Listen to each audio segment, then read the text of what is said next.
হয়েছিল প্রায় 1108টি শব্দ।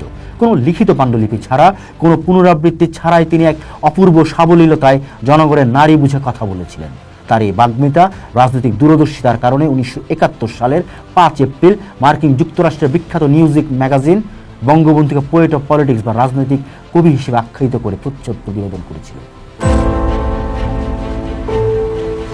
মহাভারতের একটা বিখ্যাত শ্লোক রয়েছে, অশ্বত্থামা হত ইতি গজ। কুরুক্ষেত্রের যুদ্ধে অজয় দ্রোণাচার্যকে অস্ত্র ত্যাগে বাধ্য করতে ধর্মপুত্র যুধিষ্ঠির একটি অপ্রত্যক্ষ মিথ্যার আশ্রয় নিয়েছিলেন। তিনি বলেছিলেন, অশ্বত্থামা মারা গেছে, তবে সে মানুষ নয়, একটা হাতি। এই কৌশলগত বাক্যের কারণে দ্রোণাচার্য বিভ্রান্ত হন।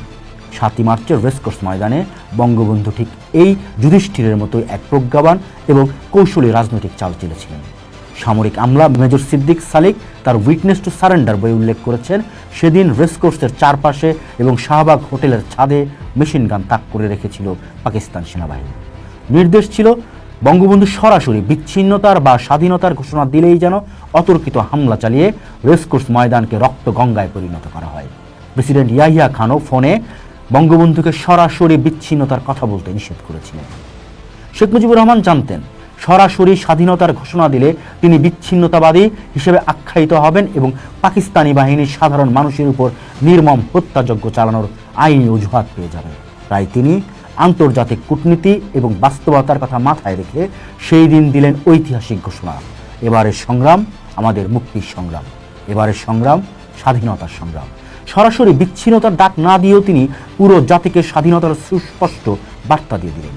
পরদিন পাকিস্তানি গোয়েন্দা সংস্থা ISI-এর রিপোর্টেও লেখা হয়েছিল, কৌশলী শেখ মুজিব চতুরতার সাথে বক্তৃতা করে গেলেন, একদিকে স্বাধীনতার ঘোষণা দিয়ে গেলেন, অন্যদিকে বিচ্ছিন্নতাবাদী হওয়ার দায়িত্বও নিলেন না। পৃথিবীর বুকে নেমে এলো এভাবেই 1971 সালের 7 মার্চ। ঢাকার রেসকোর্স ময়দান বর্তমান সোহরাওয়ার্দী উদ্যান রূপ নিয়েছিল এক জনসমুদ্রে।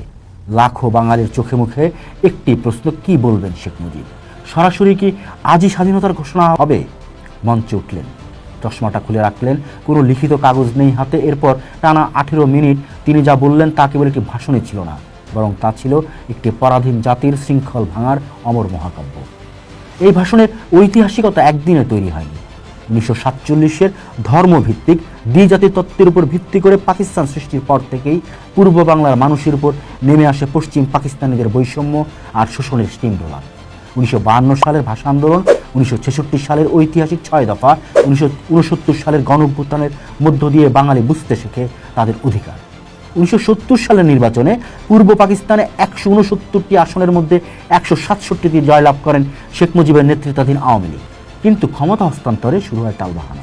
1971 সালের 3রা মার্চ জাতীয় পরিষদের অধিবেশন আহ্বান করা হলেও 1 মার্চ প্রেসিডেন্ট ইয়াহিয়া খান তা অনির্দিষ্টকালের জন্য স্থগিত করে। ক্ষোভে ফেটে পড়ে সারা বাংলা। শুরু হয় অসহযোগ আন্দোলন। ছাত্র নেতারা, যাদের 4 খলিফা বলা হতো, বঙ্গবন্ধুকে চাপ দিতে থাকেন 7 মার্চ সরাসরি স্বাধীনতার ঘোষণা দেওয়ার জন্য।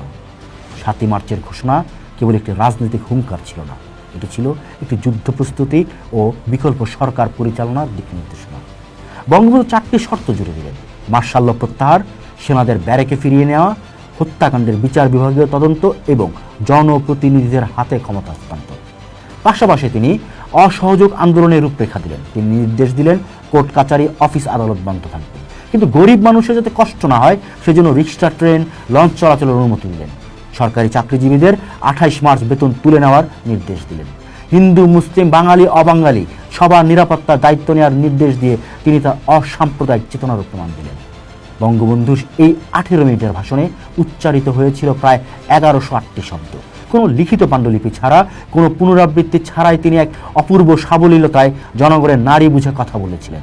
তার এই বাগ্মিতা, রাজনৈতিক দূরদর্শিতার কারণে 1971 সালের 5 এপ্রিল মার্কিন যুক্তরাষ্ট্রের বিখ্যাত নিউজিক ম্যাগাজিন বঙ্গবন্ধুকে পোয়েট অফ পলিটিক্স বা রাজনৈতিক কবি হিসেবে আখ্যায়িত করে প্রচ্ছদ প্রতিবেদন করেছিল।